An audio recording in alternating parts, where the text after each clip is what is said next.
آج ہم اس ویڈیو میں ڈرامہ سیریل جان سار کے لاسٹ ایپیسوڈ کے بارے میں بات کریں گے۔ آپ سب لوگ یہ سوچ رہے ہوں گے کہ آخر سرفراز کب ایکسپوز ہوگا اور کون سی گھڑی ہوگی جب ہمیں دیکھنے کو ملے گا سرفراز کا اصلی گندا چہرہ اور سب کے سامنے آئے گا، اور پھر کیا کرے گا نوشیروان اور کیا بنے گا کشمالا کے ساتھ۔ یہ بھی بہت ہی انٹرسٹنگ سین ہوگا جس کا ہم سب کو بہت ہی بے چینی سے انتظار ہے۔ اس کی نیکسٹ ایپیسوڈ بہت ہی زیادہ انٹرسٹنگ سین ہمیں دیکھنے کو ملنے والے ہیں۔ کیا ہونے والا ہے اس ڈرامے کی نیکسٹ ایپیسوڈ میں جو اس ڈرامے کو اس کے اختتام تک پہنچا دے گا، آج ہم اس ویڈیو میں اس بارے میں بات کریں گے۔ اگر چینل پر نئے ہیں تو چینل کو سبسکرائب کریں۔ جیسا کہ آپ سب نے دیکھا کہ سرفراز اور کشمالا نے مل کر دعا کی زندگی اجیرن کر رکھی ہے۔ سرفراز اب خود ہی اپنے جال میں پھنسنے والا ہے کیونکہ وہ بار بار نوشیروان کے آفس میں جا کر نوشیروان کو دعا کے خلاف کر رہا تھا، جس پر جعفر کو اس کی باتوں پر شک ہوتا ہے اور وہ بولتا ہے کہ سائی مجھے لگتا ہے کہ یہ سب کچھ بکواس کر رہا ہے، جھوٹ بول رہا ہے، بی بی سین کے خلاف کوئی سازش کر رہا ہے آپ کے ساتھ۔ نوشیروان جعفر سے بولتا ہے کہ اس کے ہر قدم پر نظر رکھو، جس پر جعفر سرفراز کا پیچھا کرتا ہے اور اس کے بارے میں ساری معلومات حاصل کرتا ہے کہ آخر یہ سب کچھ کیوں کر رہا ہے اور کس کے کہنے پر، کیونکہ جعفر نوشیروان کا ہر حکم حرف آخر سمجھ کر کرتا ہے اور وہ کبھی بھی نوشیروان سائی کو مایوس نہیں کرتا۔ وہ سرفراز کا پیچھا کرتا ہے اور دیکھتا ہے کہ آخر جب بھی اسے فون آتا ہے تو دعا بی بی سین کے پیچھے چلا جاتا ہے۔ آخر مجھے پتہ لگانا پڑے گا کہ وہ کون ہے جس کے کہنے پر یہ ایسے کر رہا ہے۔ جعفر کسی نہ کسی طرح سے سرفراز کی فون کال ریکارڈ نکلواتا ہے اس کے نمبر کا، اور پھر اسے پتہ چلتا ہے کہ یہ سارے کا سارا کام کشمالا بی بی سین کا ہے۔ ڈرامہ کی آنے والی ایپیسوڈ میں آپ دیکھیں گے کہ کشمالا کس طرح چالاکی سے سرفراز کو گھر پر بلاتی ہے۔ جب وہ دیکھتی ہے کہ نوشیروان سائی گھر پر موجود نہیں تو وہ سرفراز کو کال کرتی ہے اور گھر پر بلاتی ہے، اور بعد میں نوشیروان کو بھی فون کر کے گھر پر بلاتی ہے تاکہ سرفراز کی موجودگی میں وہ دعا اور سرفراز کو ایک ساتھ دیکھے۔ کشمالا دراصل سرفراز کے بارے میں بھی نہیں سوچ رہی کہ اس کا کیا انجام ہوگا، وہ صرف اپنا راستہ سیدھا کر رہی ہے، لیکن کشمالا کو یہ نہیں پتا کہ وہ اپنے جال میں بہت بری طرح پھنس چکی ہے۔ دعا نوشیروان کے اس رویے کو بہت زیادہ سٹریس لے کر لیٹی ہوتی ہے کہ سرفراز آ کر دعا کے کندھے پر ہاتھ رکھ دیتا ہے۔ دعا کو لگتا ہے کہ نوشیروان ہے، وہ بولتی ہے کہ مجھے پتا تھا کہ آپ مجھ سے اتنی دیر ناراض نہیں رہ سکتے، جس پر وہ پیچھے مڑ کر دیکھتی ہے تو سرفراز ہوتا ہے، اوپر سے نوشیروان بھی آ جاتا ہے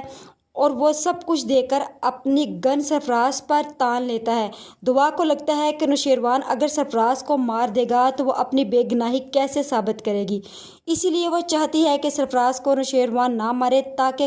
کہیں ایسا نہ ہو کہ سرفراز کے ساتھ ساتھ اس کی بے گناہی کے ثبوت جو ہیں وہ بھی ختم ہو جائیں۔ جیسے ہی نوشیروان سرفراز کو مارنے لگتا ہے تو دعا آگے آ جائے گی اور بولے گی نوشیروان کو کہ غزنوی نہیں، خدا کے لیے یہ مت کیجیے گا۔ نوشیروان یہ سب کچھ دیکھ رہا ہوتا ہے بہت ہی حیرانگی سے، اور سرفراز پھر سے موقع کا فائدہ اٹھاتا ہے اور بولتا ہے کہ دیکھ رہے ہو آج بھی اس کو میری کتنی پرواہ ہے، لیکن سرفراز اور کشمالا کو یہ خبر نہیں کہ اب جعفر کو ان کے بارے میں سب پتہ چل چکا ہے۔ ڈرامہ کی آنے والی ایپیسوڈ میں آپ دیکھیں گے کہ کیسے دعا کے گھر والے فضا کو سمجھاتے ہیں کہ دعا کا کوئی قصور نہیں، تم اس سے ناراض مت ہو، تمہاری بہن ہے، لیکن حالات اور واقعات نے فضا کے دل میں دعا کے لیے بہت زیادہ شک اور نفرت بھر دی ہے۔ وہ کسی صورت بھی دعا کو معاف کرنے کے لیے تیار نہیں۔ وہ بولتی ہے کہ آپ لوگوں نے دیکھا نہیں کہ سرفراز نے مجھے صرف اور صرف دعا کی وجہ سے طلاق دی ہے، اور آپ لوگوں کے سامنے وہ اس چیز کا اعتراف کر کے گیا ہے، لیکن آپ لوگوں کو یقین نہیں آ رہا، نہ جانے کیوں آپ لوگوں کو دعا کی زیادہ فکر ہے۔ اب جعفر نوشیروان کے پاس آئے گا اور نوشیروان کو بولے گا کہ سائیں میں نے سرفراز کے بارے میں ساری حقیقت معلوم کر لی ہے، جس پر نوشیروان بولے گا کہ کیا، تو جعفر بولے گا کہ سائیں میں نے بولا تھا کہ بی بی سین کو ضرور پھنسایا جا رہا ہے، ان کے ساتھ کوئی غلط کر رہا ہے، اور ایسا ہی ہوا۔ دراصل یہ سارے کا سارا کھیل سرفراز کشمالا بی بی سین کے کہنے پر کر رہا ہے۔ ان دونوں کی کال ریکارڈ کے بعد میں اس نتیجے پر پہنچا ہوں کہ یہ ساری ملی بھگت ان دونوں کی ہے۔ وہ ایک دوسرے سے آپس میں ملتے تھے، کشمالا بی بی سرفراز کو کال کر کے بلاتی تھی اور ساتھ ہی ساتھ وہ آپ کو بھی کال کر کے بلاتے۔ کشمالا بی بی نے ایسے حالات پیدا کیے کہ آپ دیکھتے تھے تو آپ کو لگتا تھا کہ یہی سچ ہے، جبکہ ایسا کچھ نہیں ہے۔ کشمالہ بی بی سرفراز کو گھر پہ کال کر کے بلاتی تھی اور پھر وہ آپ کو بھی اس بارے میں بتاتی تھی اور ثبوت کے طور پر وہ اپنے کچھ ملازمین سے تصویریں بناتی تھی اور آپ کو بھیج دیتی تھی۔ جب